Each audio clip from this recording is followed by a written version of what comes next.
we've gone through laughter and ideas, and now we get to focus. Now, focus really fascinates me because when I was writing my book 3 to 4 years ago, I was interested in what I thought of higher order human skills such as curiosity, creativity, collaboration. And I wasn't going to write about focus, but then I saw all the research and the practices of great creative people such as entrepreneurs and scientists and artists and designers actually lead you towards realizing to get to those things, you first need to have the ability to focus, to direct your attention.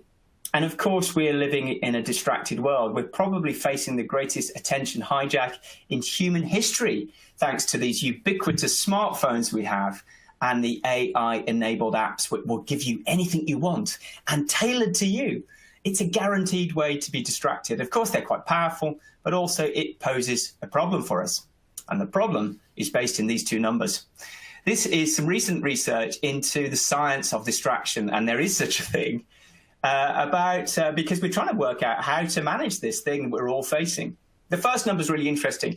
That is how long it takes you to get down into a state of serious focus and concentration, what psychologists call flow. 25 minutes after you've been distracted. So it takes 25 minutes to get back into that really profound thinking state.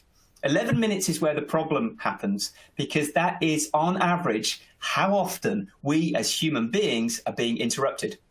Now, you don't need to be a math genius to realize there's a problem with these numbers. If we're being interrupted at a greater rate than it takes us as human beings to get back into focus, we've got a bit of a problem. Maybe we'll never have a profound thought.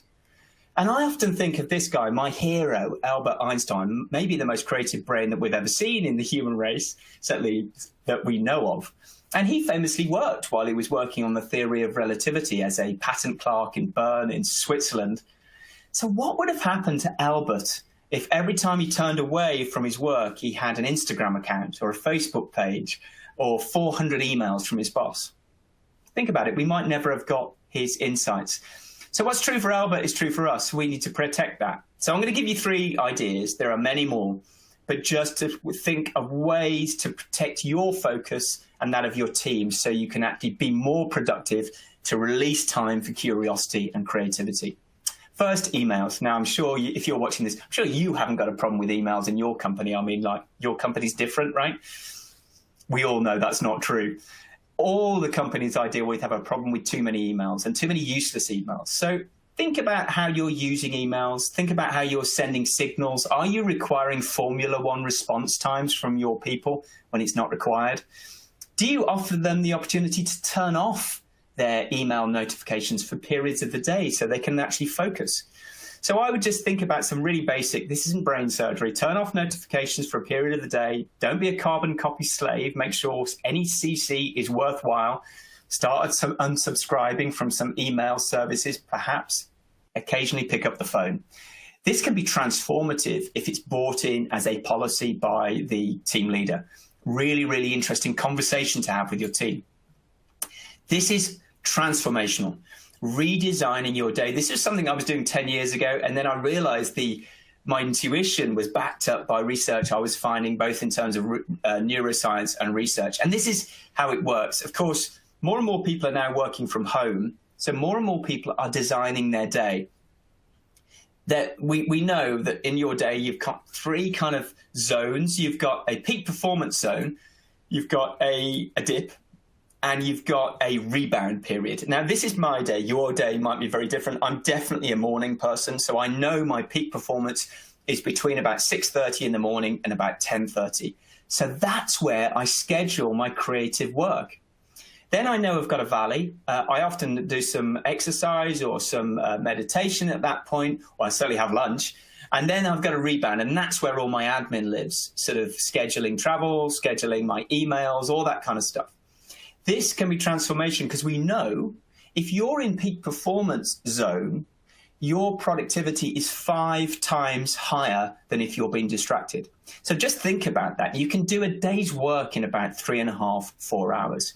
So I would encourage you to experiment with your day to find places where you can be more productive and find productivity sprints, as I call them, focus sprints.